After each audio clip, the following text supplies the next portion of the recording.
Welcome everyone to another episode of Drawing and Talking, where I draw about stuff and then talk about them. Today I'll be drawing a D&D character named Jaques Le Masque. Anyways, you're probably all wondering why I've got Jaques spelled the way I do, and I'll explain that later on in the video. So, while I'm fond of this character, I wouldn't say he's my favourite one to play. However, I can honestly say that he's my most prolific and long-lasting D&D character. I wouldn't say he's long-lasting because I played him the most, but well, I'll explain now. Years upon years ago, he started off as something that one of my other characters mentioned off the cuff. Jaques, the guy I'm drawing, was a sort of boogeyman, a less violent version of Jack the Ripper. Instead of stabbing you, he'd just rob you. To put it simply, appearance-wise, he was always a lanky humanoid wearing a smiling theatre mask with a patchwork cloak. Eventually I added more and more lore to him, mentioning that most adults didn't believe he really existed, but people, especially children, would often blame missing items on him as he was, in the lore, a thief. Missing sock? Jaques. Missing money? Jaques. Missing homework? Jaques again. Bandits and other thieves sometimes took his name as a disguise, and of course his appearance as well, much the same way robbers might wear a gorilla mask in bank heist movies, for example. It wasn't until later that I made him a real character, a backup PC in case my current character died.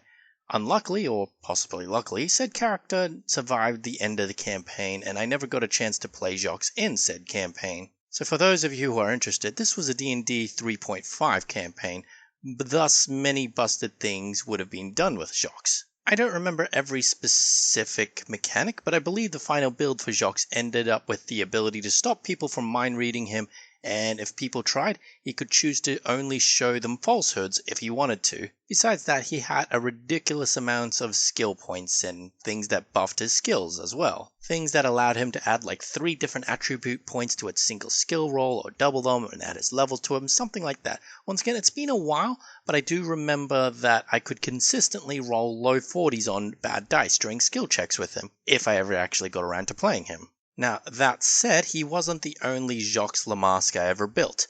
The second build was mechanically weaker and terrible, but I liked the idea of pretending to be one class and being someone else the next day. So that's what his thing was. And finally, another build of Jaques was a master swordsman who could otherwise add their wisdom to their skill checks. His gimmick was something called the Chameleon Blade, a weapon that could shapeshift into any other weapon. In terms of raw power, it was listed as a +1 magic weapon, but the fact that it could be a dagger, an axe, or even an exotic bladed whip made it the most singular, versatile martial weapon around. Funnily enough, I actually got the chance to play this version of Jaques for a brief period of time. It was pretty fun, but it was so brief that I didn't really connect with him before the campaign ended. But I'm getting ahead of myself, or not ahead enough. Going back to when he was just a brief mention, with my GM's permission, we decided that he was indeed a real character, and that he was much like Zora in that there was no single incarnation of him, but rather a line of them, hence why so many builds of him exist. One Jaques would find someone to pass the name along, and the new one would take up the mantle. In theory, this meant every version of Jaques I had ever built was canon at one point in time or another, and led me to playing the swords master I mentioned previously. Eventually, a different Jaques in that campaign became the god of thievery and madness. One of my other backup characters for that campaign would have been an ex-Jaques, who had since sworn off thievery and was looking for one last adventure before retiring. Anyways, enough about the Jaques characters I never actually got to play. Let's go on to the ones I actually got to do stuff with. Later on in my own D&D game, separate from the previous one, I decided to bring in Jaques Le Masque again, this time as a near-amnesic demigod. In the world I made, many of the ideas which were copied over from the Friends world, gods could visit the mortal plane. However, if they did so, they'd forget much of who they were and lose much of their power and could be killed permanently if they did so. Jaques, being the god of thievery and most importantly, madness, came down and ignored all the risks.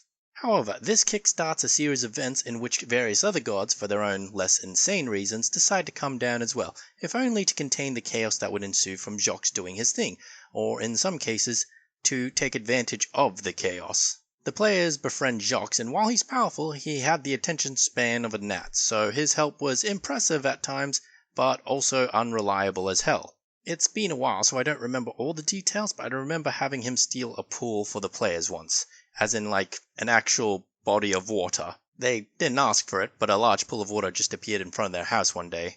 The most recent incarnation of Jaques is a changeling rogue in a 5e game. When I introduced him, I made a point of it to tell everyone that even in this universe that he's not the original. The changeling rogue doesn't have a name of himself, and instead just copies and roleplays people he respects. In other words, there's an actual other Jaques running around, but he'll probably never be relevant.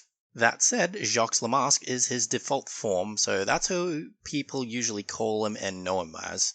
My favorite description of him, as my GM explains it, is a guy who's just playing a point-and-click adventure where he takes everything. It got to the point where he just gave him a bag of holding so he could hold all the ridiculous crap he's got. Even the useless stuff like pillows and shiny rocks go into the bag. I'm pretty sure I stole a bunch of dolls and like curtains once for it as well, and they occasionally come in handy, oddly enough. But more often than not, just weird people out. Now, despite his klepto nature, he's managed to make friends with the rest of the party. He might steal, but he openly shares what he takes. He doesn't care if it's a bottle of water or a valuable magic item. He's happy to hand them over to people he considers friends without asking anything in return. He's a thief, not a hoarder. So in regards to who I'm drawing this specific version of Jaques Le Masque, even if there's not much difference between him and the others, at least from an aesthetic point of view. Oh, and the reason why he misspelled his name on purpose is because he doesn't think he lives up to the original. Also, it was a typo on his character sheet and I kinda just rolled with it, so there we go.